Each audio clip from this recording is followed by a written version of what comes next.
কি আশ্চর্য ব্যাপার! হল সুপারের সাথে ধাক্কা খেয়ে তুই তার প্রেমে পড়ে গেলি? তারিনের অবাক স্বরে কথা শুনে নিহা লজ্জা পেল। লজ্জা লজ্জা মুখ নিয়ে হেসে মাথা নাড়িয়ে বলল, শুধু প্রেম না রে তারও, আমি নিরঞ্জের প্রেমে হাবুডুবু খাইতেছি।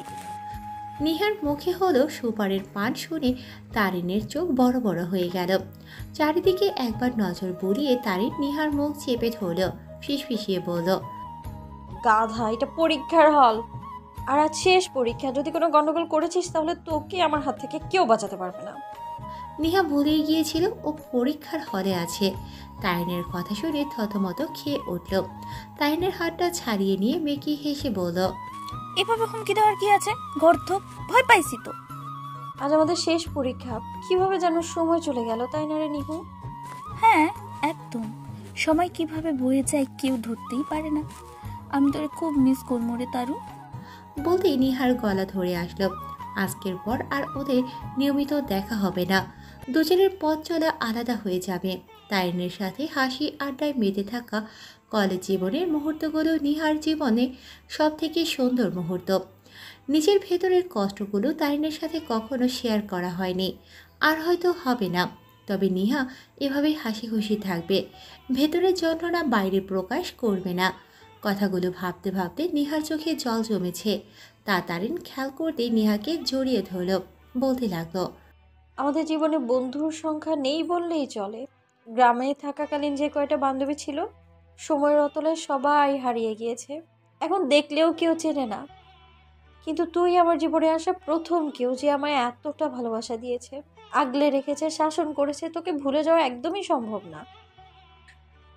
দেখা না হলে বন্ধুত্ব শেষ হয়ে যাবে এটা ভাবিস না। আমার হাত থেকে তুই এই জীবনে মুক্তি পাবি না, বুঝলি? হ আফা, বুঝছি। তুই কি ভাবছস আমি তোরে এত সহজে ভুলে যাবো? তোরে ছাইড়ে দিমু? কভি নেহি। আরে আমি তো খালামণি হইতেছি। আমার কত দায়িত্ব জানোস না? হ্যাঁ, সেটাই।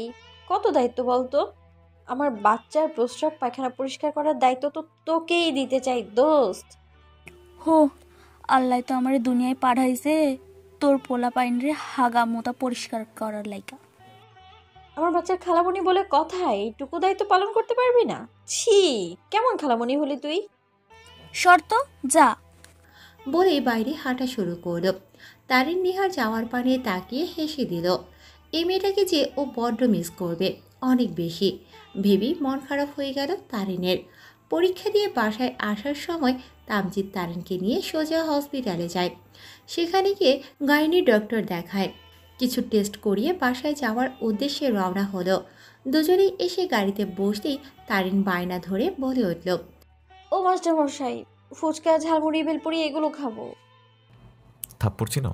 হ্যাঁ, চিনি। খাইছো কখনো? হ্যাঁ, খাইছি তো। আমার বুইরা জামাইয়ের হাতে। বেডার হাত বড্ড শক্ত, গালটায় 2 দিন ব্যথা ছিল। তারিনের কথা শুনে তামজিদের মুখটা চুপসে গেল। মনটা কেমন নিমিষেই খারাপ হয়ে গেল। রাগের বশে মেয়েটার গায়ে হাত তোলা একদম উচিত হয়নি। তারিনকে থাপ্পড় মেরে সব থেকে বেশি কষ্ট ও নিজেই পেয়েছে। হঠাৎ রাগটা কন্ট্রোল করতে পারেনি বলেই হাত উঠে গিয়েছিল। এখন ভেতরে ভেতরে নিজেই অনুতাপের আগুনে পড়ছে। তামজিদ অনুতাপের স্বরে বলল, আমার ভুল হয়ে গেছে তারিন, শেষবারের মতো আমাকে মাফ করে দাও। আর কখনো তোমার গায়ে হাত তোলার মতো অপরাধ করব না। যে পুরুষ রাগের সময় নিজের স্ত্রীকে সম্মান করতে পারে সেই প্রকৃত পুরুষ। রাগের সময় মানুষ হিতাহিত জ্ঞান শূন্য হয়ে পড়ে। তখন কি থেকে কি করে ফেলবে এটা সম্পূর্ণ মস্তিষ্কের উপর নির্ভর করে। আপনি আমাকে থাপ্পড় মেরে ভুল করেছেন ঠিক, কিন্তু আমার তাতে আপনার উপর একটুও রাগ হয়নি। কারণ আমি জানি আপনি নিজের জন্য, স্বার্থের জন্য আমার গায়ে হাত তুলেননি, বরং আমার স্বপ্ন পূরণের প্রথম ধাপ এখন শুরু হতে যাচ্ছে। সেই ধাপে এসে আমি পিছিয়ে যাব, এটা আপনি মানতে পারেননি। তবে নেক্সট টাইম এই ভুল আর করবেন না, তাহলে কিন্তু আর ক্ষমা পাবেন না। তামজিদ অসহায় চোখে তারিনের দিকে তাকালো। তারিনের দিকে একটু ঝুঁকে হাত রাখলো দুই গালে। অসহায় বাক্যে উচ্চারণ করলো, আমার ভুল হলে সংশোধন করে দিও, কিন্তু ছেড়ে যেও না। তামজিদের উচ্চারিত বাক্যটা যেন বুকে বিঁধল তারিনের। ছেলেটার চোখে কি অসম্ভব মায়া, ভালোবাসা, অসহায়ত্ব। তারিন উত্তর দিতে পারল না। আলতো করে জড়িয়ে ধরল তামজিদকে। বুকে মাথা রেখে গম্ভীর স্বরে বলল, আমি কিন্তু আপনাকে এখনো মাফ করিনি। কথাটা শুনে তামজিৎ সরে আসলো। অসহায়ত্বের ছোঁয়া যেন মুখপানে দ্বিগুণ হয়ে ফুটে উঠল। বলল, সত্যি মাফ করো নি? তারিন গম্ভীর হয়ে দুদিকে মাথা নাড়ালো। অর্থাৎ না। তামজিদের চুপসানো মুখটা এবার আরো চুপসে গেল। অস্থির হয়ে প্রশ্ন করল, তুমি যা বলবে, যেভাবে বলবে আমি সেভাবেই ক্ষমা চাইব। প্লিজ শেষবারের মতো অন্তত আমাকে ক্ষমা করে দাও। আর কোনোদিন কাপুরুষের মতো তোমার গায়ে হাত তুলব না। মাফ করতে পারি, একটা শর্ত। কি শর্ত? আমাকে ফুচকা, ঝালমুড়ি, ভেলপুরি এনে খাওয়াতে হবে, আর কানে ধরে সরি বলতে হবে। তামজিদ বুঝলো এই মেয়েকে ওর দুর্বলতার সুযোগ নিচ্ছে, তবুও কিছু বলল না। তারিনকে একটু ভড়কে দেওয়ার জন্য কানে ধরে মিষ্টি করে হেসে বলা শুরু করলো, সরি বউ, আমাকে মাফ করে দাও। আর কোনোদিন তোমার গায়ে হাত তুলব না, মানে মারার জন্য হাত তুলব না। যতবার গায়ে হাত দেবো সেটা শুধুই আদর করার জন্য, বুঝলে? তোমার গালে, ঠোঁটে, নাকে, মুখে। আর তামজিদ সম্পূর্ণ কথাটা শেষ করতে পারল না। তার আগেই তারিন তামজিদের মুখ চেপে ধরল, দাঁতে দাঁত চেপে বলে উঠল, চুপ, একদম চুপ, আর কিছু না, অনেক হয়েছে। জানতো, এবার গিয়ে খাবার নিয়ে আসুন তো। বলেই হাফ ছাড়ল। এই ছেলেটার মুখ এমন বেফাস কেন? উফ! তামজিদ তারিনের মুখ দিকে শব্দ করে হেসে উঠল। অতপর হুট করে শব্দ করে জোরে সোরে একটা চুমু খেল তারিনের ঠোঁট দয়ে। তারপর চলে গেল বাইরে খাবার আনতে। বিকেলে তামজিদ আর তারিন ছাদের এক কোণে বসে বসে দোলনা খাচ্ছিল। ওদের সামনে মাইশা নিজের মতো দৌড়ে বেড়াচ্ছে এদিক সেদিক। তামজিদের কাঁধে মাথা রেখে তারিন নিশ্চুপে চোখ বন্ধ করে সময়টা উপভোগ করছে। এর মধ্যেই হঠাৎ ভাউ বলে চিৎকারের শব্দ কানে আসতেই তারিন ধরফড়িয়ে উঠে দাঁড়িয়ে পড়ল। আর মাইশা ভয় পেয়ে কান্না করতে করতে দৌড়ে এসে তামজিদের কোলে লুকালো। তামজিদ মাইশাকে কোলে তুলে নিয়ে পেছন ঘুরে দেখল তামজিদের ফ্রেন্ড সার্কেল সবাই একসাথে দাঁত কেলিয়ে দাঁড়িয়ে আছে। তারিন বুকে থুথু দিয়ে হাফ ছেড়ে বলে উঠল, এক্ষুনি হার্ট অ্যাটাক করিয়ে দিচ্ছিলেন, মা গো। এই জীবনে তোদের একটারও কোনো আক্কেল হবে না। আমার বাড়িতে কেন আসছিস তোরা? উইদাউট ইনভাইটেশন কারো বাড়িতে আসতে নাই, জানোস না? না, জানি না। তার নেবার হেসে বলল। জুই আর খুশবা এগিয়ে আসলো তারিনের দিকে। এসেই তারিনকে জড়িয়ে ধরে বলে উঠল, কংগ্রাস বনু, ফাইনালি আমরা খালামণি হতে যাচ্ছি। আমার তো খুশিতে নাচতে ইচ্ছা করছে। আর নাচতে ইচ্ছে হলে বললে কি হবে? নাচতে হবে তো। Music please. বলতে না বলতেই রাফি, রিহাব, রাহিম, মুজাহিদ, অয়ন মিলে একসাথে বেসুরে গান গাইতে গাইতে নাচা শুরু করল। জং পরা জৈবনে রং লেগেছে কেমনে গো, একটু বলো না। ফুল গাছে পানি দিলে ফল তো হবই গো, বন্ধু জানো না। তোমার কোন কোন জায়গায় ব্যথা গো, বন্ধু বলো না। ও মামা হুমু মামা, মিষ্টি খাওয়াও না। লাল্লা লালা, মিষ্টি খাওয়াও না। ও মামা হুমু আমরা গো, ও মামা হুমু আমরা গো। তোমার কোন কোন জায়গায় ব্যথা গো, বন্ধু বলো না। তোমার কেন জলে রে বন্ধু, তোমার কেন জলে। তারিন, জুই, মাইশা হাসতে হাসতে শেষ। তামজিদ রাগে ফোঁস করছে। প্রথম লাইনটা কোন ইঙ্গিতে ছিল তা বেশ বুঝেছে। তারিন লজ্জা পাচ্ছে ঠিকই, কিন্তু ওদের নাচ আর গানের বাহার দেখে না হেসে পারছে না। মাইশাও হাসছে খিলখিল করে। এরা যে আজ তামজিদের গোষ্ঠী উদ্ধার করবে তা বেশ বুঝতে পারছে তামজিদ। মনে মনে বলছে, আল্লাহ, এতগুলো পাগলের মাঝে কেন যে ভালো মানুষ বানাইলা।